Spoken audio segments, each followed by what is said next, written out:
Good evening. I want to show you guys a new tech that I found, and it is called Geoguessr. I am super excited about this tech, and the reason I chose it is because it is such a hands-on, interesting way to learn about geography, and I think just a way for kids to get to see geography and locations in a different way that we don't get to see sitting at our computer.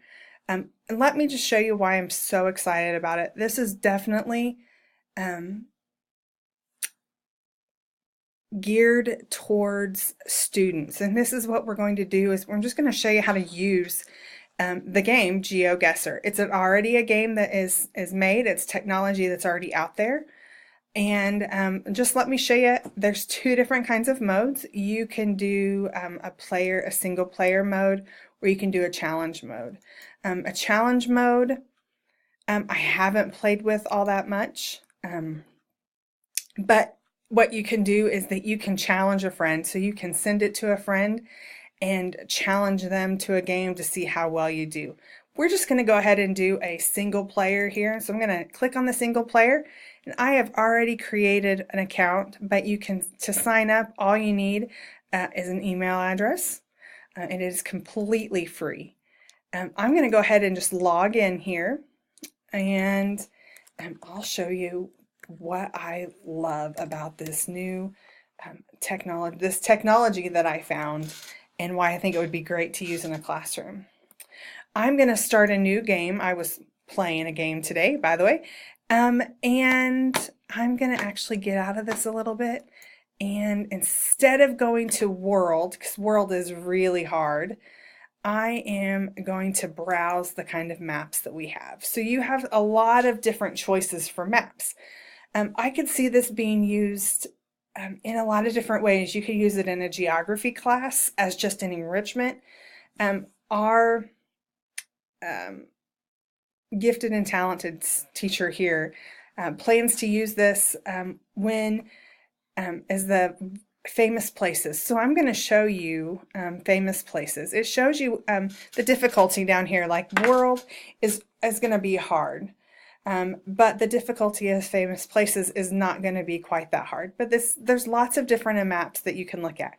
You have famous places, you have cities in the United States, cities in the European Union, places within the United Kingdom, in the Netherlands,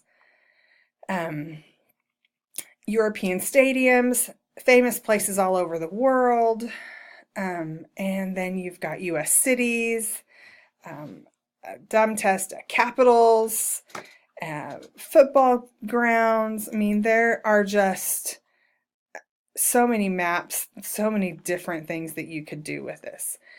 So I'm going to go ahead and go back up here and go to famous places all over the world, and I'll show you what it looks like. So, and in this, you can also create your own map. I have not played with this, I will admit, but it will it will let you create your own map.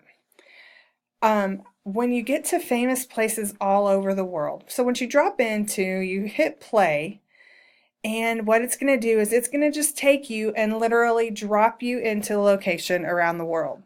And you get to see this picture here. And so when you're looking at the picture, all you do is you use your mouse to move around and get a look at what all the places are here. I mean, what it all looks like, and all the way around. You can zoom out a certain amount, or you can zoom in on your map. And I'm going to try and get it to let me zoom in here. It's not letting me do that right now. But so what you do is you look around, try and see if there's anything that looks familiar, where you think it might be. And then what you do is you go over here to this map. And this map you can zoom in quite a bit, and so that it gives you like the actual names of cities. Or you can zoom out so that you just have continents. I'm going to start here at a continent, and I'm going to look at this. By looking at this picture, I really think that we are somewhere in Europe. So I'm going to click right in here, And I'm going to zoom in right, oh, that's not Europe, that's Europe. Click in, zoom in right here.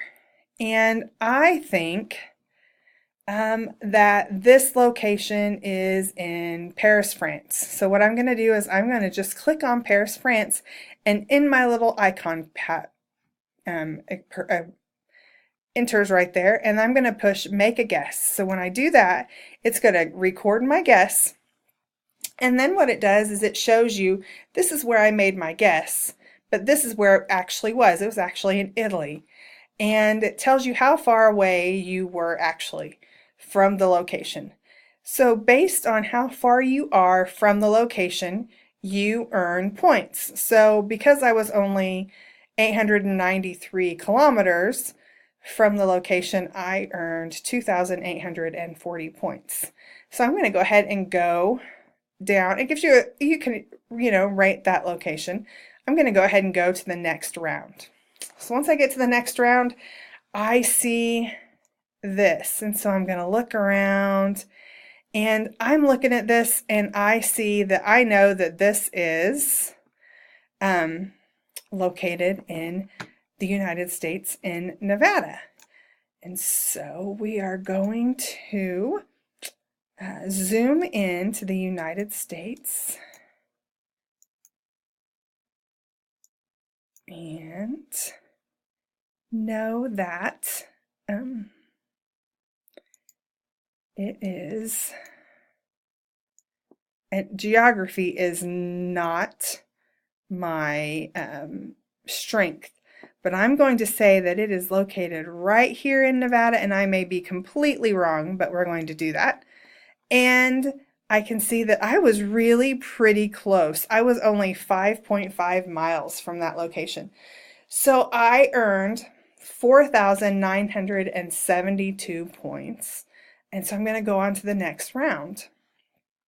So I'm going to go through here pretty quick, and just from looking at different things here, I know that this looks like, oh, it may be a European city.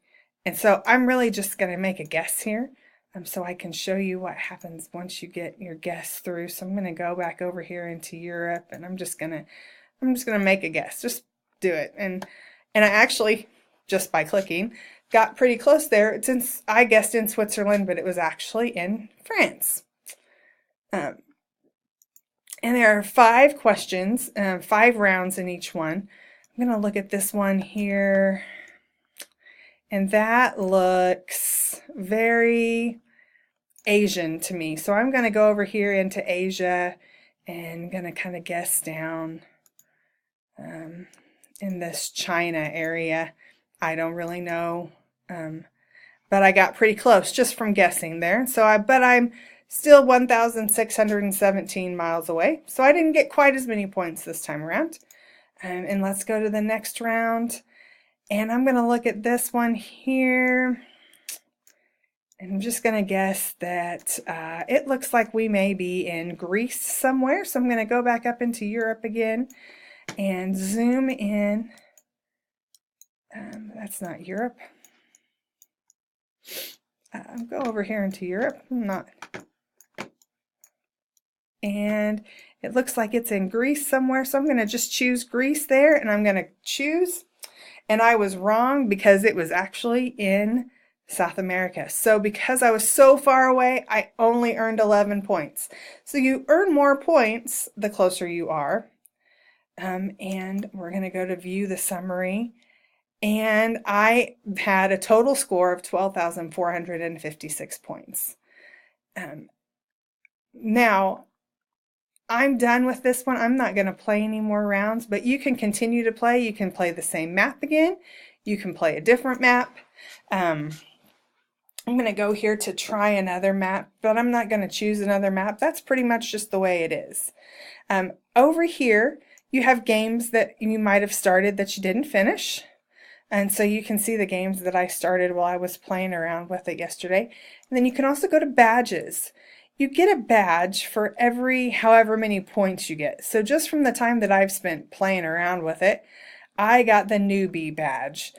So it gives kids just a way to explore other places that they wouldn't get to explore, to look around, to learn a little bit about what it looks like in different parts of the world. But it's in game form, and so I think you will be, the students will be learning, they just won't be learning, they will be learning in a different way. It'll be more of a hands-on way than it would be looking at pictures in a book, or it's a 3D version of that specific area, and you can choose so many different. Now, our target teacher, or our gifted and talented teacher here, it plans to use this as to go to famous places and around the world and drop the kids in, and then to use that information that they're getting to kind of pique their interest, to do some research, and then maybe to create a model. Now, the different goals that I chose for the Geoguessr were ISTE,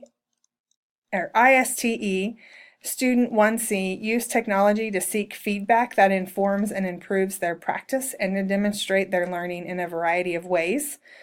And then I also chose ISTE 5A, to use technology to create, adapt, and personalize learning experiences that foster independent learning and accommodate learner differences and needs.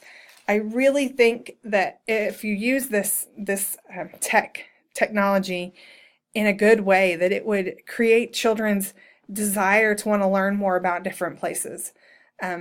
As a mother, as a parent, I know as I was playing around with this, my children got really excited about the possibility of me allowing them to play that and asking, Mom, can we play? Mom, can we play? Mom, can we play?